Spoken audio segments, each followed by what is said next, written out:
নমস্কার বন্ধুরা, all college tips চ্যানেলে তোমাদের সকলকে অনেক অনেক স্বাগত। আশা করি সকলে খুব ভালো আছো। আজ আমি তোমাদের কাছে আরও একটা ইনফরমেটিভ ভিডিও নিয়ে চলে এসেছি। তোমরা হয়তো থাম্বনেল দেখে বুঝেই গেছো আজ আমি কোন কলেজের কথা বলছি।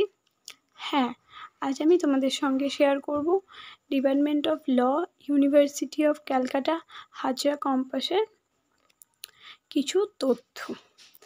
কেন সব স্টুডেন্টরাই এই কলেজে অ্যাডমিশন নিতে চায়? এই কলেজটা কি সবচেয়ে ভালো বিএ এলএলবির জন্য?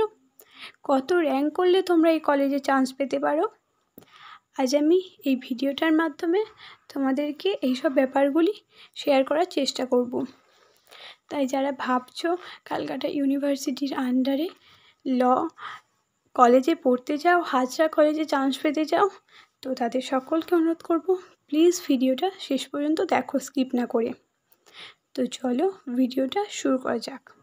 যারা এই চ্যানেলে নতুন তাদের সকলকে অনুরোধ করব প্লিজ চ্যানেলটাকে সাবস্ক্রাইব করে বেল আইকনটা ক্লিক করে দিও, যাতে আরও ইনফরমেটিভ ভিডিও আমি তোমাদের সাথে শেয়ার করতে পারি।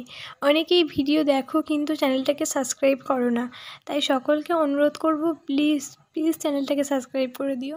তো ফার্স্ট কোশ্চেন হচ্ছে, কেন সকলে এই কলেজে অ্যাডমিশন নিতে চায়? এটি হলো ক্যালকাটা ইউনিভার্সিটির ডিপার্টমেন্ট অফ লর মেন ক্যাম্পাস। তাই তুলনামূলকভাবে ক্যালকাটা ইউনিভার্সিটির আন্ডারে অবস্থিত অন্যান্য ল কলেজগুলি থেকে এখানকার পড়াশুনো প্লেসমেন্ট ভালো।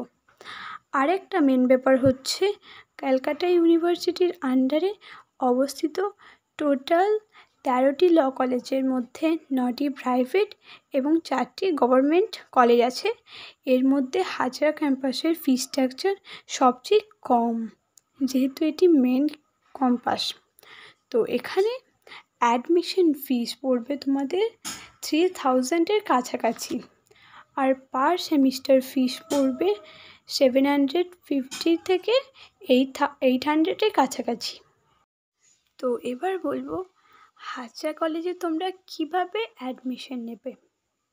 হয়তো সকলেই জানো, এখানে অ্যাডমিশন নিতে গেলে তোমাদের একটি এন্ট্রান্স এক্সাম দিতে হবে, যার নাম হচ্ছে CULET।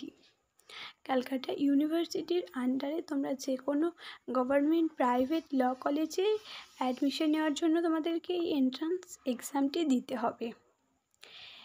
এই এক্সামটি হয় টোটাল 100 নাম্বারের, আর এখানে 15 কোয়েশ্চেন থাকে। প্রতি কোয়েশ্চেন 2 মার্কস MCQ প্যাটার্নের কোয়েশ্চেন থাকে। আর একটা ব্যাপার, এখানে কোনো নেগেটিভ মার্কিং থাকে না, তাই তোমরা চিন্তা করো না, কোনো নেগেটিভ মার্কিং থাকে না। তো এবার বলা যাক কত র্যাঙ্ক করলে হাজরা কলেজে তোমরা চান্স পেতে পারো। দেখো, first of all every year competition খুব টাফ হচ্ছে, তো সেভাবে র্যাঙ্ক বলাটা পসিবল নয়। তবুও বলবো জেনারেল 70-এর কাছাকাছি র্যাঙ্ক করার চেষ্টা করো, আর এসসিরা 150 থেকে 200-র কাছাকাছি র্যাঙ্ক করার চেষ্টা করো, এবং এসটিরা লাক ভালো থাকলে 400-র মধ্যে কাছাকাছি র্যাঙ্ক করলেও তোমরা হাজরা কলেজে চান্স পেয়ে যেতে পারো।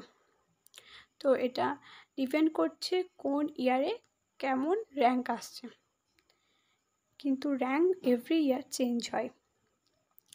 তো এটাই তো বলা হয়নি কত সিট আছে হাজরা কলেজে। হাজরা কলেজে 5 ইয়ার্সের বিএ এলএলবি টোটাল সিট আছে 120টি।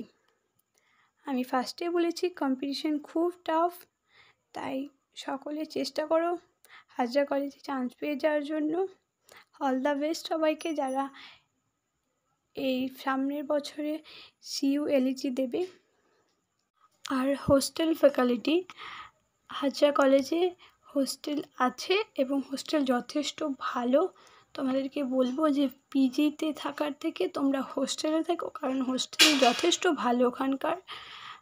আর এখানে ছেলে মেয়ে সবারই হোস্টেল ফ্যাকাল্টি আছে। অ্যান্ড লাস্ট হাজরা কলেজের টাইমিং কটা থেকে কটা, 10 AM থেকে 5 PM। তো এটাই ছিল আজকের ভিডিও হাজরা কলেজের কিছু ইনফরমেশন। তো সকলে ভালো থেকো।